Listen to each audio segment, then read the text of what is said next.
کوئی اتنا پیارا کیسے ہو سکتا ہے؟ پھر سارا کا سارا کیسے؟ آئی امی میری ناک، تمہیں کیا ضرورت تھی ریم اسے کھول کے دیکھنے کی، جب پتہ ہے اس میں سے کیا نکلنا تھا؟ آئی وہ اپنی سرخ ناک سکھلاتے ہوئے خود کلام تھی، اور یہ اس کی ہمیشہ کی عادت تھی کہ اسے بات کرنے کے لیے کسی دوسرے کی ضرورت نہیں پڑتی تھی، وہ خود کافی تھی اس کے لیے۔ لیکن طیب شاہ اب تو تم گئے اس بار کے گفٹ سے، میں تمہارا پچھلی بار کا احسان سود سمیت اتاروں گی۔ وہ اپنے ہاتھ میں موجود باکس کو دیکھتے ہوئے تصور میں طیب سے مخاطب تھی، اور اس کے رد عمل کا سوچ کے ایک پراسرار اور شرارتی سی مسکراہٹ اس کے لبوں پر رقصاں تھی۔ اس کی کانچ سی آنکھیں اپنی شرارت کی وجہ سے چمک رہی تھی۔ آنے والا کل طیب کے لیے بہت خاص دن تھا۔ کل اس کی 22ویں سالگرہ تھی۔ وہ اپنی سالگرہ کو بڑے اختتام سے منایا کرتا تھا، اور اگر ایک بھی چیز اس کی مرضی کے خلاف ہو جاتی تو سارے گھر کے ملازموں کی شامت آنا طے تھی، اور ایک آدھ کو تو نوکری سے بھی ہاتھ دھونا پڑتا تھا۔ لیکن پھر ان لوگوں کی روزی ریم کی وجہ سے بچ جاتی کہ وہ کیسے طیب کے کسی کام میں ٹانگ نہ اڑائے۔ وہ آج بھی اپنے تمام یونیفیلوں کو اپنے گھر پر بلا چکا تھا۔ تمام تیاریاں اس کی مرضی اور حکم کے مطابق ہی ہو رہی تھی، پر یہ اس کی سوچ تھی۔ اس کے حساب سے کرسیوں اور میز کے کور اور پردوں کا کلر وائٹ ہونا چاہیے تھا، اور فریش جوس ہونا چاہیے تھا، اور سافٹ کلاسیکل میوزک اور پائن ایپل کیک ہونا چاہیے تھا، اور ریم کی انٹری ممنوع۔ لیکن وہ یہ آخری بات تو صرف سوچ ہی سکتا تھا۔ وہ تمام دوستوں کو بلا چکا تھا۔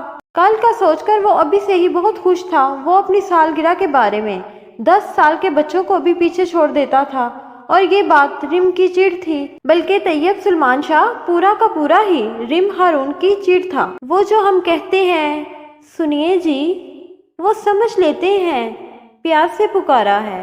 اگر جو پیار سے پکارا ہوتا تو جان کہاں ہوتا، شونا بابو جہاں کہاں ہوتا۔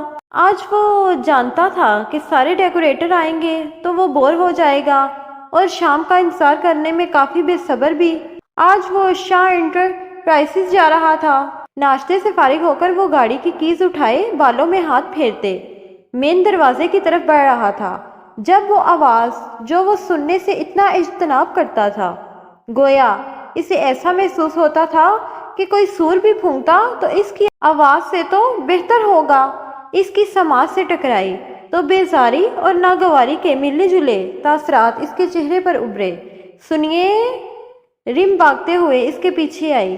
کہو جو بھی کہنا ہے، جلدی، کم سے کم آج تو نظر نہ آتی، بیزاری سے کہتا۔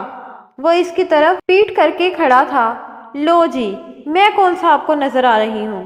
اگر غلطی سے آ بھی جاؤں تو یہ جو ہاتھ اللہ تعالیٰ نے دیے ہیں نا، انہیں اپنی آنکھوں پر رکھ لینا۔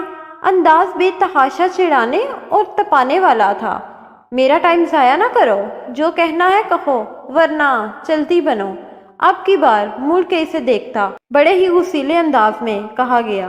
لو، اب خود دیکھ رہے ہیں۔ خیر، میں یہ کہنے آئی تھی، آج آرام سے گھر آئیے گا، کیونکہ میں نے آپ کو ایک سرپرائز دینا ہے۔ دونوں ہاتھوں کی شہادت کی انگلیوں کو اپنے پلوں میں گماتے پلکوں کو جھکائے شرمانے کی بھرپور اداکاری کی گئی، اور ادھر طیب کے دماغ میں خطرے کی گھنٹی بجی۔ لیکن یہ سوچ کر کے وہ اسے دیکھ لے گا، اسے ایک گورتی ہوئی نظروں سے نوازا، باہر کی جانب قدم بڑھ گیا، اور ادھر ریم کی مسکراہٹ گہری ہوئی اور آنکھیں بے تحاشا چمکنے لگی۔ ارے ریم، تم نے یہ کیا کیا ہے؟ راہمہ، ریم کی تائی، اپنا سر پیٹتے ہوئے حال کی حالت دیکھتے ہوئے بولی، جس کا پورا نقشہ ہی بدلا ہوا تھا۔ ارے تائی جان، میں نے کیا کیا ہے؟ ایک تو آپ کے خلوص بیٹے کی سالگرہ کی تیاری اتنے زور و شور سے کر رہی ہوں، اسے سرپرائز دے رہی ہوں، اور آپ مجھ سے ہی ناراض ہو رہی ہیں۔ ریم نے بلا کی معصومیت سے کہا۔ ہاں بالکل، دیکھ رہی ہوں کتنے زور و شور سے تم تیاری کر رہی ہو اور کیسا سرپرائز دے رہی ہو۔ ریم کو ایک گرتی ہوئی نظروں سے نوازتے ہوئے وہ حال کا جائزہ لینے لگی۔ نیوی بلو کلر کا تھیم رکھا۔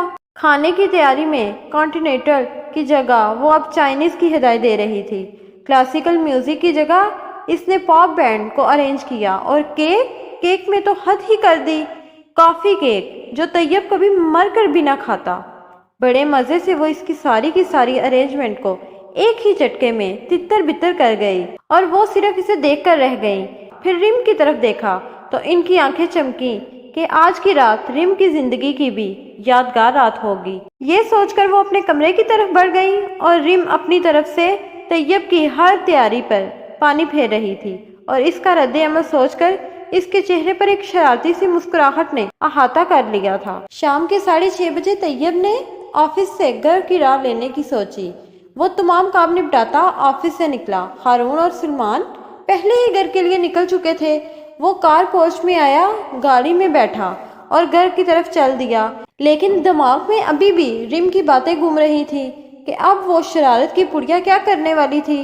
ریم کی صورت یعنی شرمانہ آنکھوں کے پردوں پر لہرایا تو خود بخود اس کے ہونٹ مسکرانے لگے۔